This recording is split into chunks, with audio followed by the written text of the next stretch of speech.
Good afternoon, I'm Katie Wilson and you're watching AnewZ. Let's see your headlines. Ukrainian and Russian officials are set to meet in Istanbul for a third round of ceasefire talks. President Trump announces massive trade agreement with Japan. And Turkey opens the doors to one of the world's largest defence exhibitions.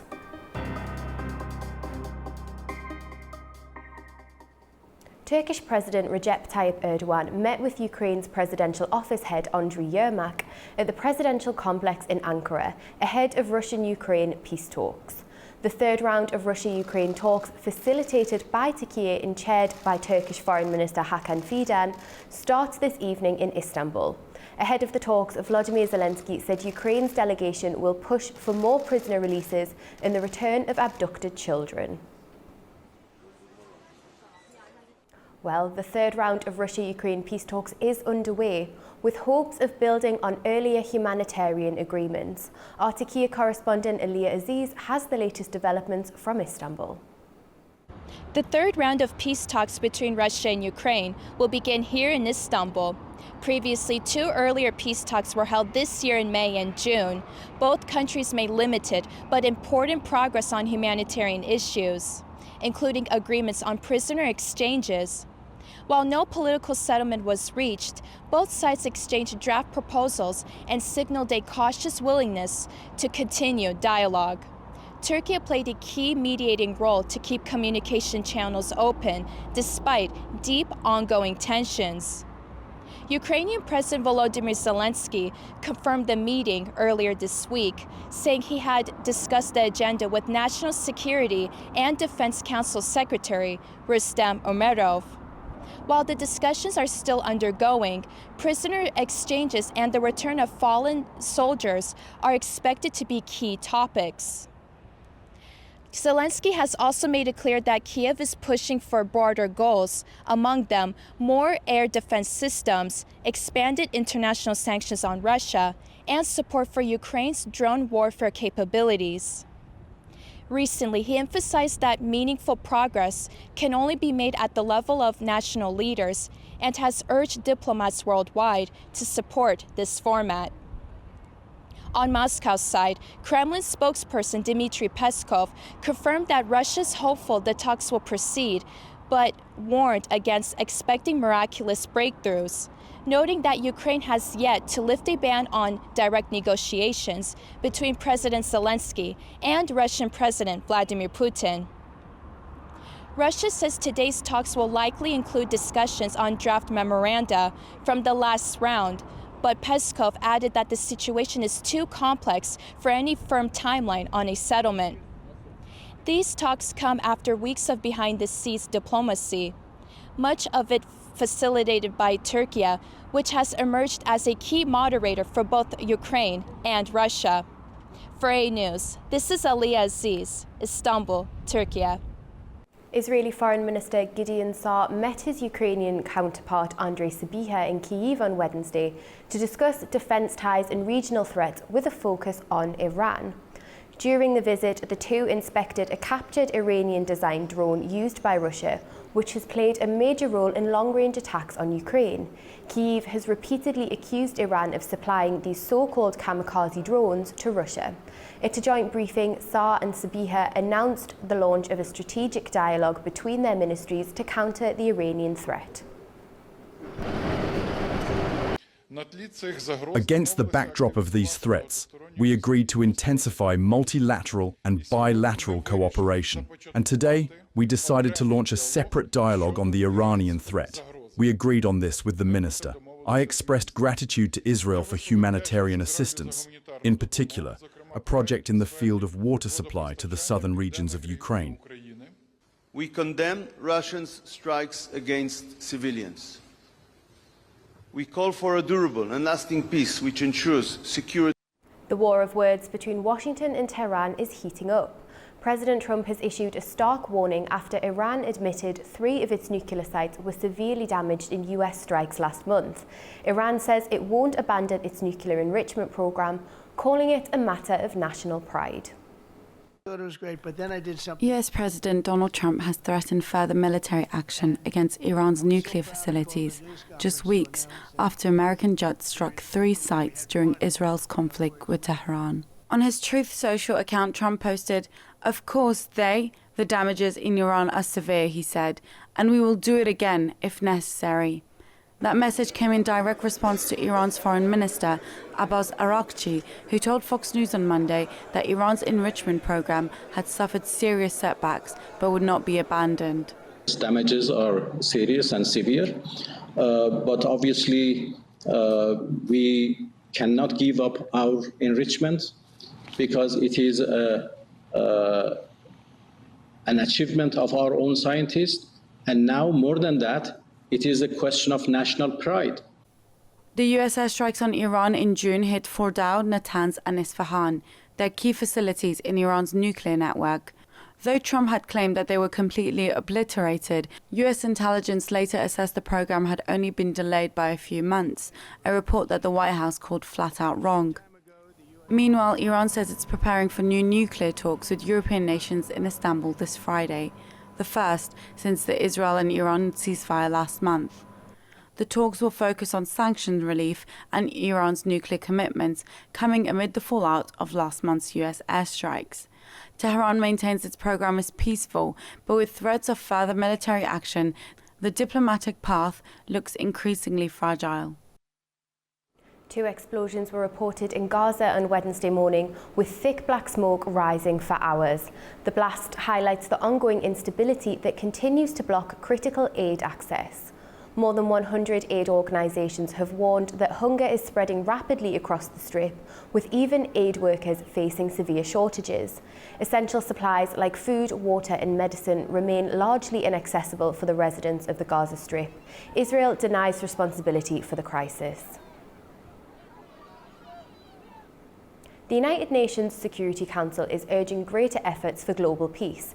The UN body has adopted a resolution to strengthen peaceful dispute mechanisms and urges member states to make full use of the tools listed in Article 33 of the UN Charter. The United Nations Security Council has unanimously adopted a resolution aimed at strengthening mechanisms for the peaceful settlement of disputes. The resolution urges all UN member states to make full use of the tools outlined in Article 33 of the UN Charter, including negotiation, inquiry, mediation, arbitration, and judicial settlement. UN Secretary-General Antonio Guterres called on member states to reaffirm their commitment to multilateralism and the peaceful resolution of conflicts through diplomacy, while upholding international law and the principles of the UN Charter to promote global peace and security. Around the world, we see an utter disregard for, if not outright violation of, international law, including international human rights law, international refugee law, international humanitarian law, and the UN Charter itself, without any accountability. These failures to uphold international obligations are coming at a time of a widening geopolitical divides and conflicts. And the cost is staggering, measured in human lives, shattered communities, and lost futures.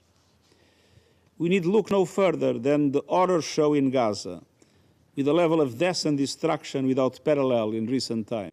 Guterres also highlighted that peace requires deliberate choice and sustained effort, with the UN Security Council playing a central role in the global framework for peace and security.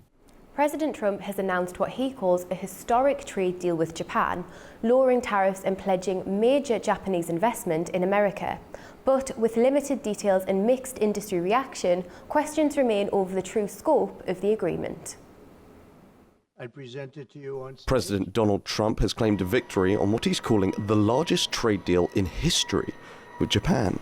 The agreement cuts tariffs on Japanese goods from 25% to 15% and brings a massive investment pledge from Tokyo worth $550 billion US. However, many of the deal's details remain unclear. But I just signed the largest trade deal in history, I think maybe the largest deal in history, with Japan. And that was done with Japan. They had their top people here, and We worked on it long and hard, and it's a great deal for everybody. I always say it has to be great for everybody. It's a great deal. A lot different from the deals in the past, I can tell you that. But we're doing really well as a country. We're strong. Trump also says the US will have greater access to Japanese markets for American goods, including cars, trucks, and agricultural products. Japan's Prime Minister Shigeru Ishiba says the deal also boosts energy cooperation between the two allies. We also confirmed that we will cooperate to strengthen energy security between the two countries, including increasing exports of the United States, liquefied natural gas to Japan in a mutually beneficial manner. While Trump touted the deal on Truth Social, both the White House and Japan's foreign ministry have yet to provide full details. And with the 1st of August tax hike deadline looming, industries are still wondering what the deal really means.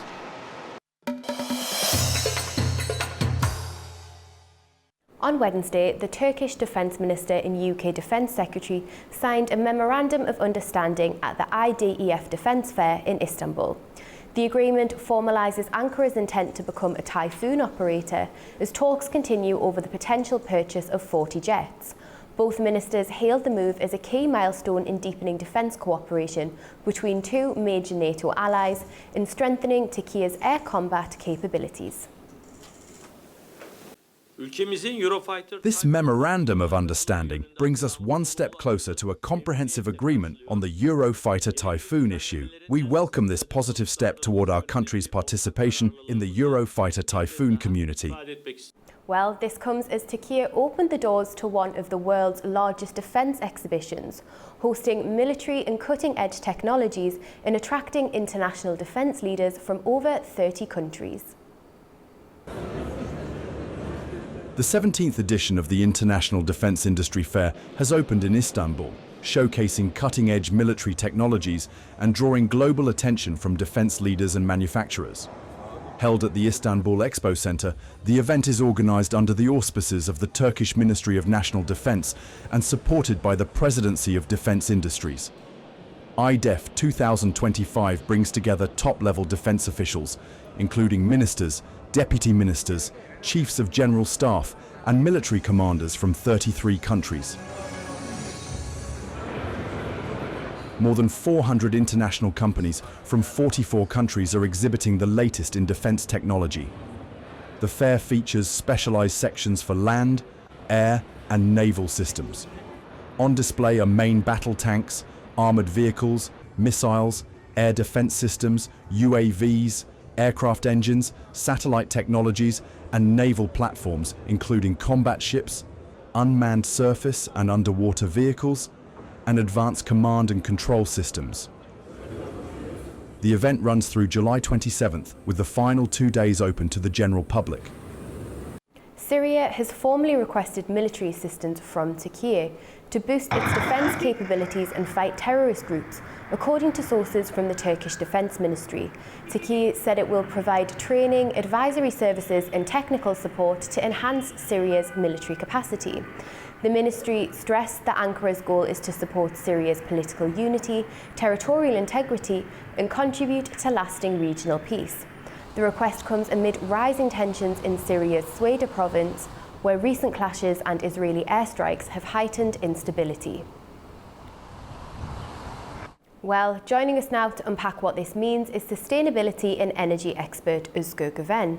Thank you for joining us. Now, it's been reported that Israel is seeking the establishment of a demilitarized zone along its border with Syria. Could this potentially lead to a Turkish-Israeli military confrontation on Syrian soil? What are your thoughts? That is never our intention, and we don't want it. That's very boldly. It's a statement from our foreign ministry, from our Ministry of Defense, and also President also commented on that several times. It is not our intention. We don't want any conflict with anybody. But also another boldment: if threatened, then we will take full action on whatever the necessary steps that we can take. But that is not our intention. Our intention is based on the capacity of the defense not only the defense of Syria, so the capacity of the defense of the Syrian Defense Ministry and also armed forces. Now, there are reports that Israel and Syria are set to resume talks in Baku. What should be the immediate focus of these talks? To be honest, Israel and its leadership, the political leadership, it has to give a chance to the new Syrian regime, to the new Syrian government, to take full control of the whole nation, not to help to minorities in Syria to act against this new initiative. We all need to give a chance to the new government in Syria and Turkey and also many of the Western countries, or actually the Gulf. Everybody's except Syria, except Israel is supporting this idea. So Israel must also give a chance to this new government. It will be in the security of the region. It will be in favor of the security of Israel also, if they could understand and accept this fact. That's great. Thank you for joining us and for all of your insights. Thank you for allowing me, and I am actually at the defense show in Istanbul, seeing all that in live from Istanbul. That's great. Thank you so much. Now, Azerbaijan is deepening its clean energy footprint in Europe. The State Oil Fund of Azerbaijan has acquired a major stake in a solar energy portfolio in Italy. The move reflects Azerbaijan's shift towards sustainable global investments and marks a new era in Azerbaijan-Italy energy cooperation, from fossil fuels to renewables. In a landmark move signalling a pivot from hydrocarbons to renewables, the State Oil Fund of Azerbaijan, SOFAZ, has acquired a 49% stake in a 402-megawatt solar power portfolio in Italy. The deal was announced during a formal ceremony in Rome, attended by Italian officials, diplomats and SOFAZ leadership. SOFAZ, established in 1999 to manage Azerbaijan's oil and gas revenues, now controls over $66 billion in assets, more than 90% of the nation's GDP. Its 2024 investment return reached 6%, reflecting robust global diversification. The solar portfolio includes 14 power plants operational and under construction in the Lazio and Emilia-Romagna regions. Infinity Global retains a 51% stake and will continue managing the assets. Through this strategic collaboration with Infinity Global, SOFAZ support the delivery of competitive, clean energy to meet Italy's growing energy needs, while contributing to local economic development and household energy access. As a forward-looking institutional capital provider, we remain committed to supporting strategic investment opportunities in Italy and across Europe. Under long-term power purchase agreements, the portfolio will produce nearly 685 million kilowatt-hours of clean energy per year, enough to power 250,000 homes and reduce CO2 emissions by nearly 185,000 tonnes annually. This investment also boosts Italy's decarbonisation targets under the EU's REPowerEU plan, reducing dependence on imported fossil fuels and advancing climate resilience. The solar power investment marks a strategic shift in Azerbaijan-Italy energy cooperation, expanding beyond hydrocarbons into renewables. For SOFAZ, it strengthens its long-term infrastructure portfolio, supports the EU's clean energy goals, and contributes to Europe's broader energy diversification and climate resilience efforts. Kazakhstan plans to boost oil exports through the Baku-Tbilisi-Ceyhan route by an additional 100,000 tonnes this year. It's part of a broader effort to strengthen regional ties in energy, logistics and trade. Our Central Asia correspondent Fariza Kalamerzana has more.